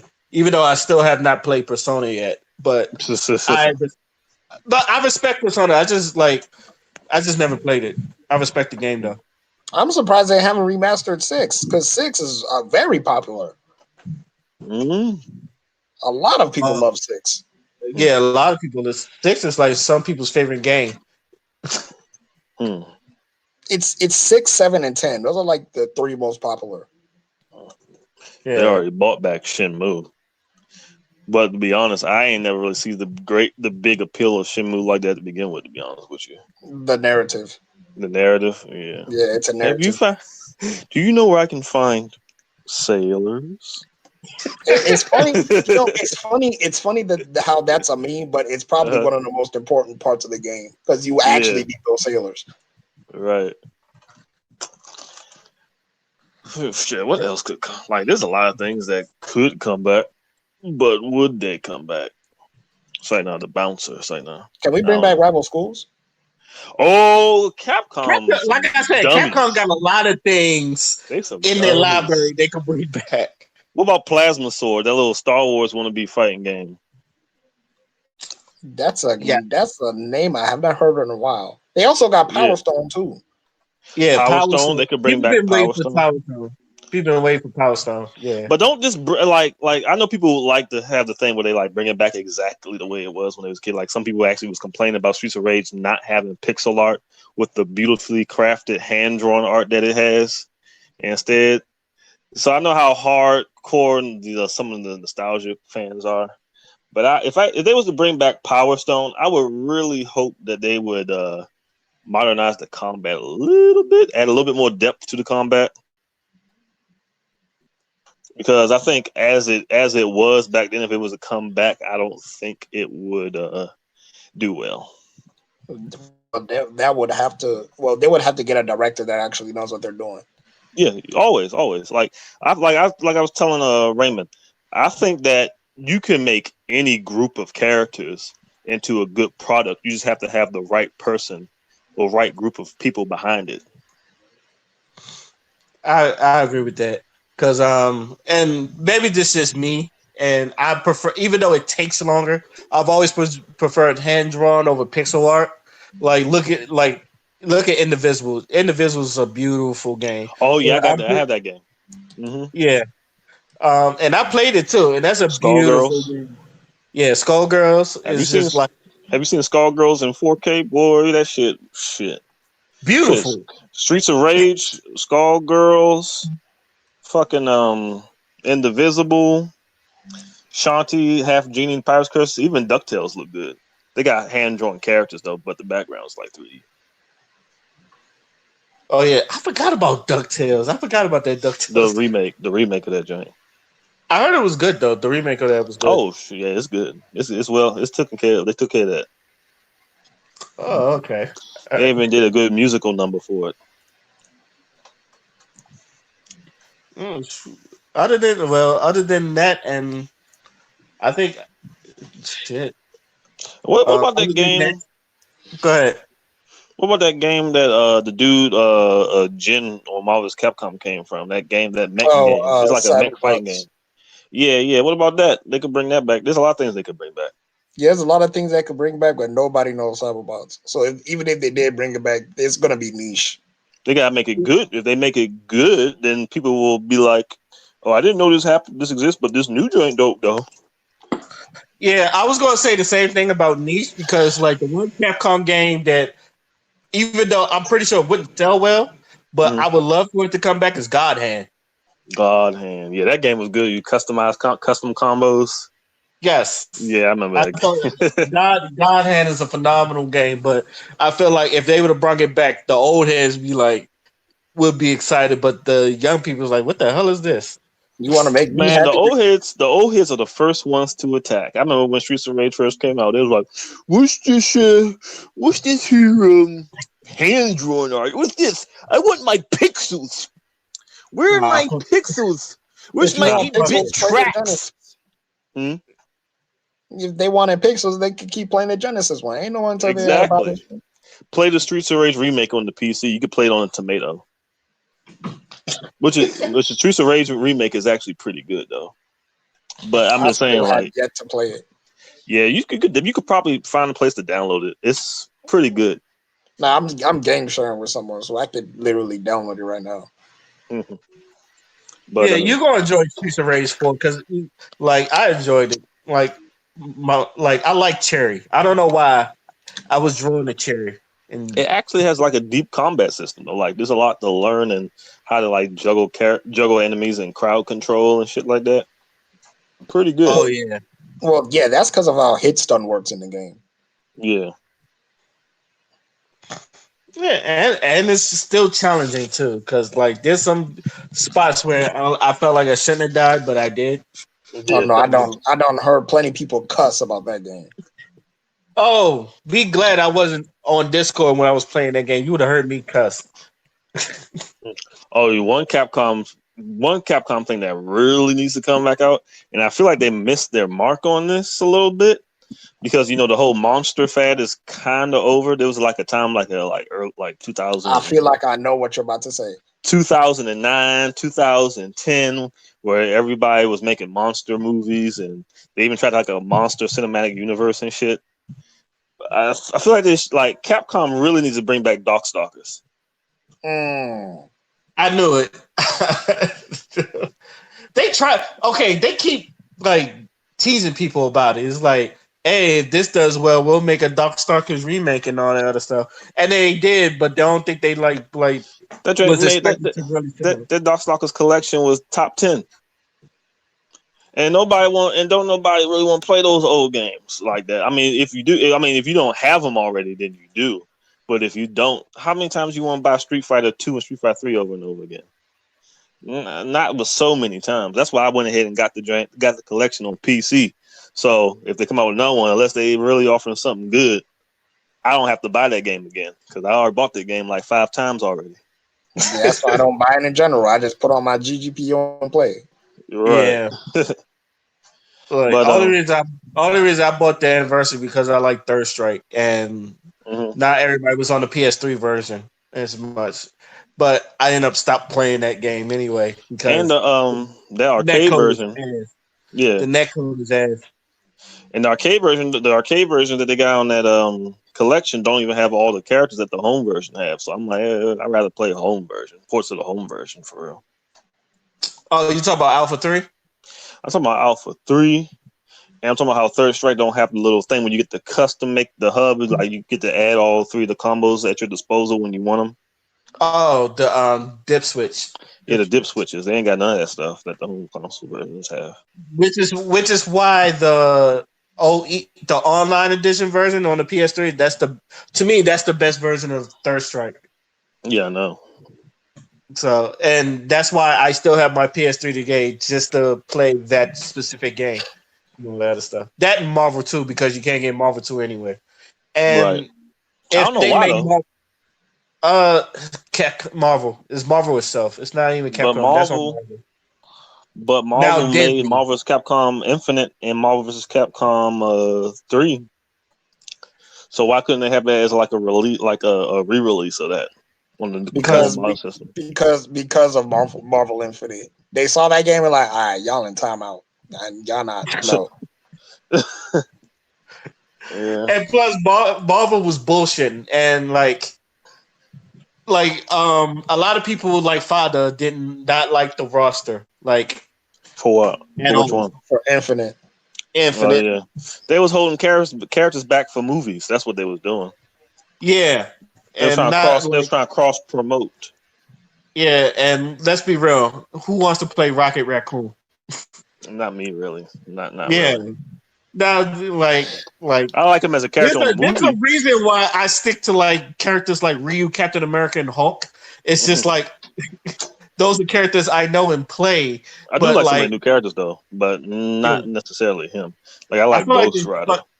I feel like they fucked up Black Panther. I feel like he could have been so great, but I did not like his movesets at all when I played them, and I was really I disappointed. kind of liked it, but I ain't go in depth enough to really have a real analysis on it. I ain't have the game, so I couldn't really like do Like I like, much. yeah, yeah. 'Cause I like the aesthetic of how his moves look, but I don't know how they worked into like fighting a live opponent though. I didn't I like his didn't. voice. Yeah, His that voice, was. his voice acted trash. He went through story mode. He was like, "Is this his voice?" He's like, "Ew." What was it, Um, Valkanda? Where they fucking combine Valhalla and Wakanda? I'm like, what the fuck is this? Well, dang. so yeah, but like, I would. You know what? Now thinking about it, even though I like the gameplay, I might have to agree with Father about the roster because I don't play anybody else, and then I don't like. This is someone that played the game. I don't have the urge to play anyone else except go through story mode. But outside of that, I don't have the urge to like play other than the people that I normally play with. Said that's a problem. Mm. Like at least with Marvel too, there's a slew of characters. You be like, oh, he looks interesting. Let me try him. Okay, is this? This Marvel Sometimes I look character at fits you. the yeah. You Sometimes can I play look at you. Infinite roster and be like, do I really want to play him? It's like, nah, and that's a Well, problem. but I have a big problem with a lot of retro games coming back though. Like Streets of Rage happened to be a good one because they didn't make it exactly like the old one, where they add some new stuff, which actually made it good. Like because like I'm gonna say this, I don't know if this is controversial or not. Streets of Rage 4 is better than all the other Streets of Rages. Better than Streets of Rage I'm 1, pretty. 2, I'm pretty and sure 3. no one would disagree with you with that. Okay. Now that being said, a lot of games that they bring back from the grave, from the 16-bit grave or 64-bit grave, they don't take any liberties with the new mechanics. They try to make it either exactly the way it was with one new thing, and it's just kind of like dull. And usually, a lot of the games don't do well. I really would like if they like continue to bring old games back that they actually do like Capcom did with Resident Evil, and take some liberties with it a little bit, and I not Yeah, see be what uh, you're saying. and not be too afraid to piss off the retro fans because the retro fans are fine and good, but if they want the game to be exactly the same way it was back in the day, looking the exact same as it was back in the day, with the same type of soundtrack it had exactly back in the day, they can go play that game back in the day. They can go get an emulator or whatever system or bootleg version of a system they want to buy and get the game and play it. Don't worry about them too much. Worry about like stay true to the source, but don't be afraid to evolve the gameplay. Yeah, if they you really know want to what? make me happy, they're gonna remake the Tekken 2. I want a remake of that. I want Tekken. I would say I want a Tekken Tag 3. Hold on, you talking about Tekken Tag 2 or you talking about Tekken 2? 2.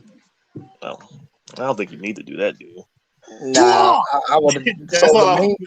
So the main reason why I say Tekken 2 needs to be remade is because it is still to this day one of the only Tekkens that have combined lore and atmosphere the best. Yeah, they did. You ain't lying on that. They got good atmosphere on that game. That atmosphere in that game is fucking amazing. Like even the intro of the game, that shot where you see Kazuya with the devil and the angel, like, bruh, that game, like, it really got to showcase how fucking dark Kazuya went. Because in the end of Yeah. Tekken 1, it was implied that he was gonna be the hero, and then Tekken 2 comes out, and this nigga is more evil than his fucking father. Like that game has a really, really, really good narrative, and like it just needs to be remade. And plus, the music of the game, just everything about it is great. Yeah, that's what I was about to say. I was about to say the music in Tekken 2 and Tekken 3 is like some of the best music in Tekken history. I agree. And I would say Tag, the first one too. The first Tag, it had good music in First that tag, too. yeah. Like You no know other what? Tekken has surpassed those in music, as far as I'm concerned. You want to know what's funny? I never But really liked the music of Tekken Tag One. Really? yeah, me Really? neither though, Never. because Tekken Tag got that electronic kind of techno-y sounding music. It's not really my I'll bag. I'll I, put it like this. I'll Yoshi put it like Mitchell's theme is like classic to me though. I'll put it like this, right? I'll put it like this. There are tracks in Tekken One that I enjoy, like Ogre's theme song, Arung's theme song, Jim's console theme song. But some of them songs are just filler. A lot of those songs are filler. Yeah, okay. A lot I of those can't songs lie. are, I cannot argue with you on that one. and plus, yeah, and despite them having good songs within the games, that game came out after Tekken 3, which arguably had one of the best soundtracks in PS1, period. Yeah, yeah. So it was a downgrade on all fronts. And then on top, but that's not to say that it didn't have its good tracks, because even Tekken 7 in itself has good tracks, but that game has the worst music in Tekken history. Yeah, yeah, I do. Yeah, Tekken 7. Yeah, I don't like. Yeah, yeah. He ain't lying. He ain't lying. I don't really I think Tekken 6 had better music than 7. I don't pay attention to the music in Tekken 7.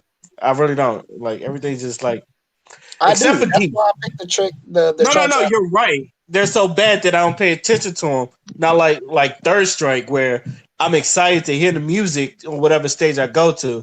This one is just like except for Geese. Like Geese is really good, and That's because the that's a SNK Hammerhead song. and Hammerhead. That one's good too. But they did remaster the final round versions, which I love when Namco does, because they fucking nail it every time. Like I'll still never forget when they put Ezio in Soul Calibur 5 and remastered his theme song, and it sounds amazing. If Yes. you are authority. And I still think Namco is undefeated when it comes to fucking guest characters. Yeah, they are. Yeah, yeah. Fuck them, Damn, they are undefeated. when it comes to guest characters. Terminator, RoboCop, and fucking Spawn. Fuck you. I I like was about Spawn to though. say. I was about to say, how y'all feel about RoboCop and MK11? I don't really feel like that would probably been the best choice. I feel like they would have been did a better job if they added Ash from Evil Dead in there or some shit. Since he fits the whole gloomy, gothic aesthetic of the game, RoboCop is like, you got another robot in there. I know that you have those cybernetic ninjas and shit, but RoboCop they ain't even really a melee fighter like that. Like for real, he will get That like, nigga, all that nigga gonna do is stand there and shoot. Like the fuck. yeah, he might tase you or something with something. You're only doing it because the fucking white developers over there love their little nostalgia acts, motherfuckers. Actually, True. actually, I've noticed that with these cameos in NetherRealm games, Warner Brothers games, because that's who owns the games, Warner Brothers. I Yeah, would say this: seeing Ninja Turtles and Injustice. I was the least excited about that. Ninja Turtles and Injustice. yeah, Actually, I but play that them That a made was lot sense though. though. But that I made play them a sense. lot, but there's a reason for that though. There's a reason for each and every one of them. For one, let's go through the Ninja Turtles and Injustice 2. There was a comic book crossover with Ninja Turtles and Batman, and they was which they made also into a movie. made it into an animated film, and they wanted to promote that whole thing, so they put Ninja Turtles inside of Injustice. Also, they had what was the other character? They put Hellboy. They was also Yeah, coming out other with a than Hellboy Hellboy. movie at the time. There was a Hellboy movie that came out at the time, and they was trying to promote that as well. They put Mortal Kombat because NetherRealm made the game, so they just put Raiden in there just because. And it Yeah, was but up to it. my thing is they made sense though. Like when Jason was in fucking MKX, that made sense because Jason is a revenant. So it would make Hmm. sense that he would be in the world. Predator in Hmm. MKX though, how does that correlate? Alien in MKX, how does that correlate? When you're putting a Right. guest character in the game, it's because they fit the aesthetic of the game. But these niggas are just putting them in there just because. Now you could Right. have oddball type shits like what they did with Soul Calibur 4 when they put the Star Wars characters in there, but they fit Mm-hmm. really well because they still managed to make them fit the aesthetic of the game. But these niggas, they're just putting them in, and it's like, yeah, here's Terminator, and here the only guest character I liked was fucking Joker. That's the only guest character I liked. I All the like other Spawn. ones I don't like. I like Spawn too. Yeah, fuck that nigga. Why you hate Spawn? Why you hating? Me and Spawn will always have beef. Why you hating?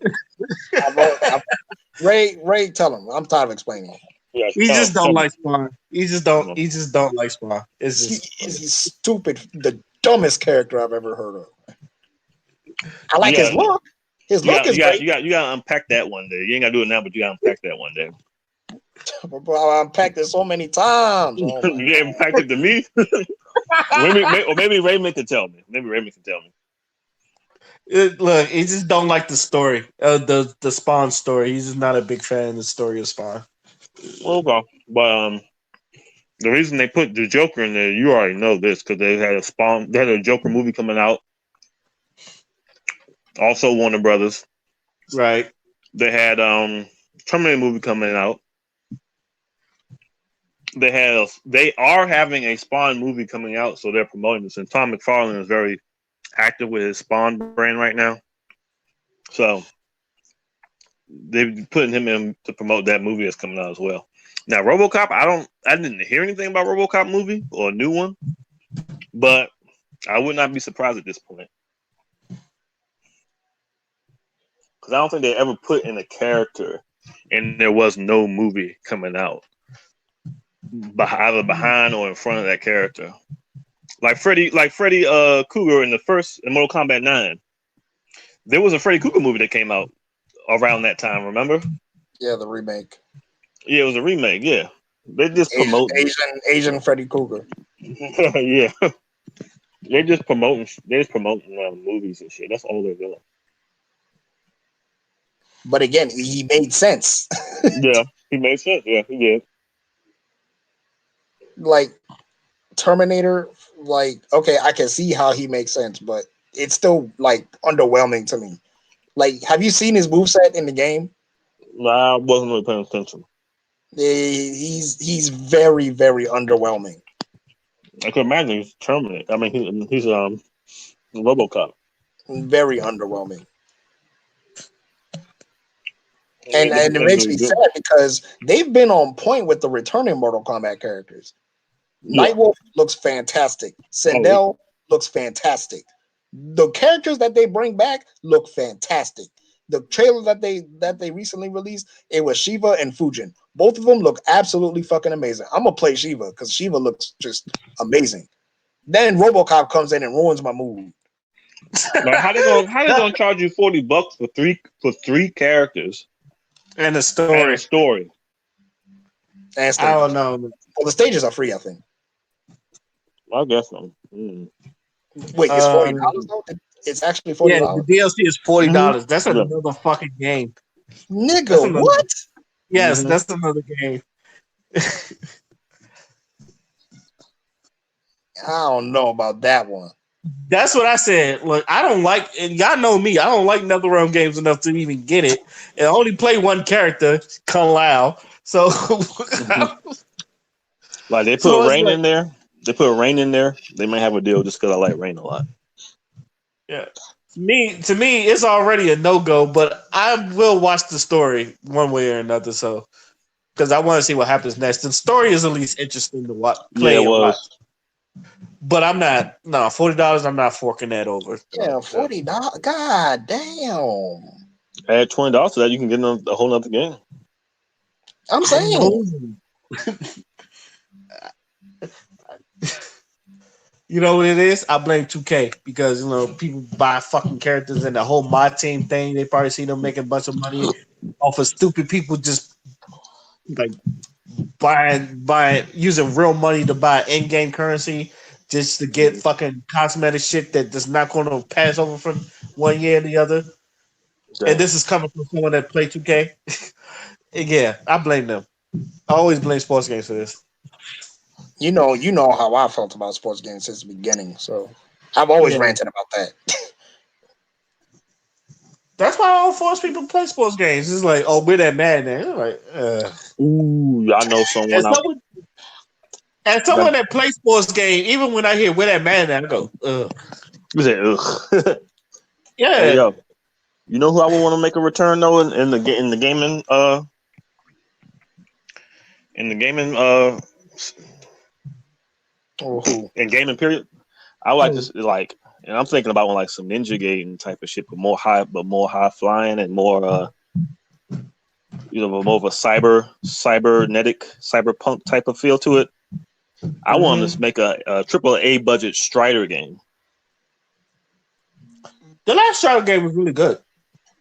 Yeah, but you know how crazy Strider's moves is. Imagine that on some like Ninja Gaiden-esque type shit though, with his summons and everything too.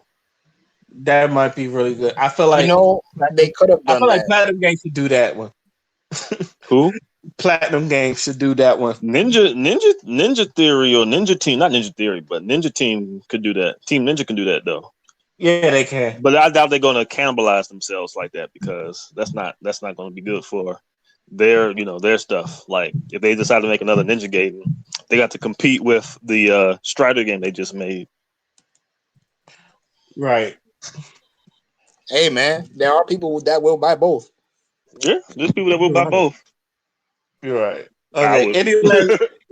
Any last words on this before we get to our final thoughts? I still hate gamers.